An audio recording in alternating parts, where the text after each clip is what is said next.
ক্ষমতা আসার আগে এমন পরিস্থিতি, এখনো ক্ষমতায় আসে নাই, আর ক্ষমতায় আসলে কি হবে গত 7-8-9 মাসে আপনারা যারা বুঝছেন তারা তো বুঝেই গেছেন।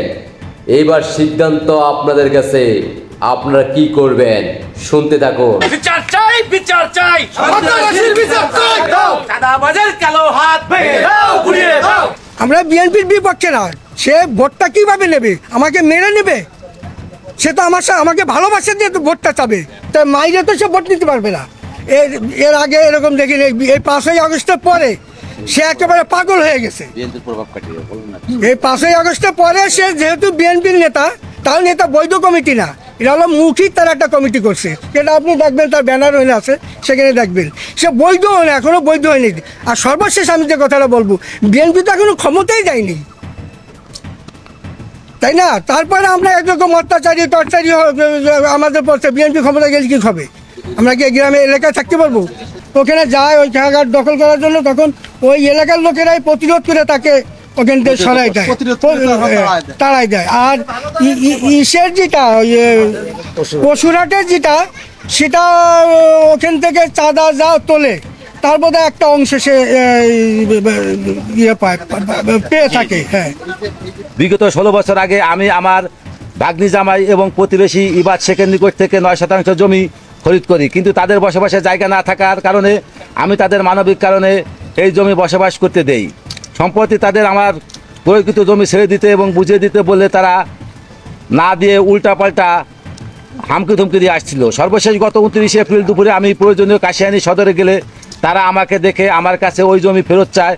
আমি দিতে রাজি না হলে তারা আমার উপর চড়া হয়ে এক পর্যায়ে তাদের হয়ে রাতল ইউনিয়নের বিএনপির আহ্বায়ক কমিটির সদস্য সচিব ইমদাদুল হকের নেতৃত্বে 8-10 জন লোক সংবদ্ধ হয়ে আমার উপর অতর্কিত হামলা চালায়, আমাকে বেদক কিল ঘুষি মারপিট করতে আহত করে। পরে আমি আত্মচিৎকার দিলে আশেপাশের লোকজন এগিয়ে আসলে তারা ঘটনাস্থল থেকে চলে যায়। 21 তারিখে রাত 8টার সময় মামুন সর্দার নামে এক ব্যক্তি সালিশ থেকে বাড়ি ফেরার পথে বটতলা এলাকায় পৌঁছলে বিএনপি নেতা ইমদাদুল লোকজন নিয়ে তাদের পথরোধ করার হত্যার হুমকি দেন।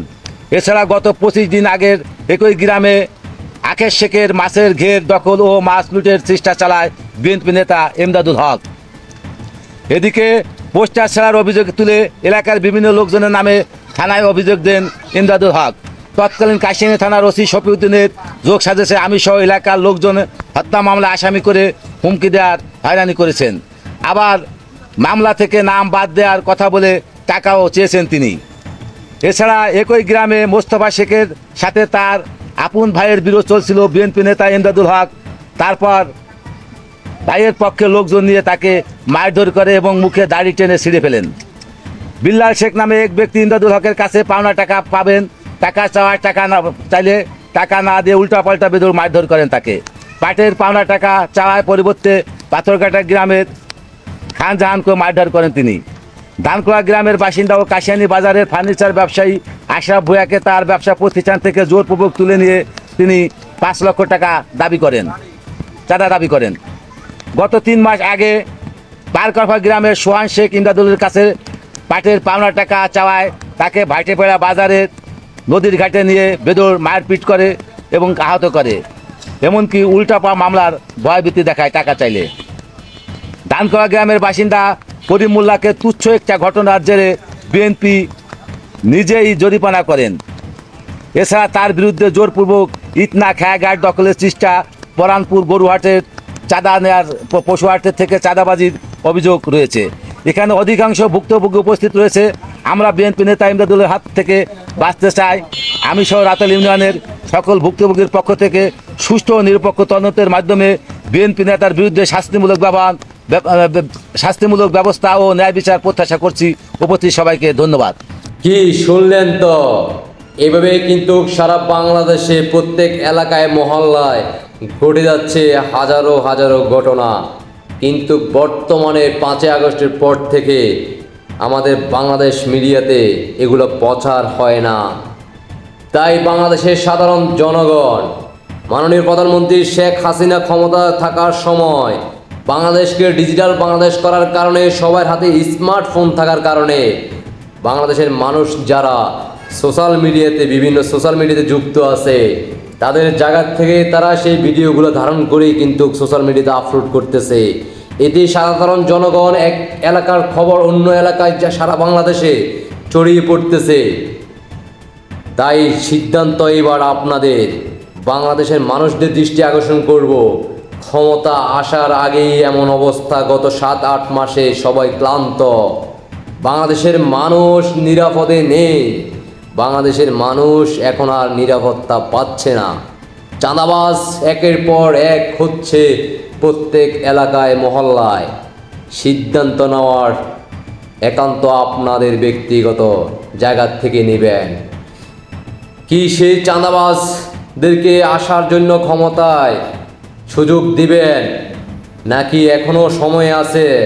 চিন্তা করে দেখুন, রাজপথে নেমে আসুন। মাননীয় প্রধানমন্ত্রী শেখ হাসিনাকে ডাক দিন। আপনারা ডাক দিলে, আপনারা চাইলেই মাননীয় প্রধানমন্ত্রী শেখ হাসিনা সিদ্ধান্ত নেবে, আপনাদের ডাকে সাড়া দিবে। তাই সাধারণ জনগণ, বাংলাদেশের প্রত্যেকটা গরিব অসহায় থেকে ব্যবসা বাণিজ্য যারাই করতেছেন, ইতিমধ্যে আপনারা যারা ক্ষতিগ্রস্ত হয়েছেন, সবাই ঐক্য হন, রাজপথে নেমে আসুন। মাননীয় প্রধানমন্ত্রী শেখ হাসিনার দৃষ্টি আকর্ষণ করুন। মাননীয় প্রধানমন্ত্রী শেখ হাসিনাকে ডাক দেন। আপনাদের ডাকে মাননীয় প্রধানমন্ত্রী শেখ হাসিনা সাড়া দিবে। বাংলাদেশের মানুষের মুখে হাসি ফুটবে। মাননীয় প্রধানমন্ত্রী শেখ হাসিনার দায়িত্ব বুঝে পাইলে এই বাংলার সাধারণ জনগণের মুখে হাসি ফুটবে। বাংলাদেশের সাধারণ জনগণ শান্তিতে ঘুমোতে পারবে। বাংলাদেশের সাধারণ জনগণ দিনে রাতে যে কোনো মুহূর্তে নিজের ব্যক্তিগত কাজে বাইর হতে পারবে। আর এই বাংলাদেশের ভূখণ্ড নিরাপদ থাকবে। আশা করি আপনারা সবাই বুঝতে পারছেন। সবাইকে অসংখ্য অসংখ্য ধন্যবাদ। দেশবাসীকে দেখার সুযোগ করে দিবেন সর্বোচ্চ শেয়ার করে। আল্লাহ হাফেজ।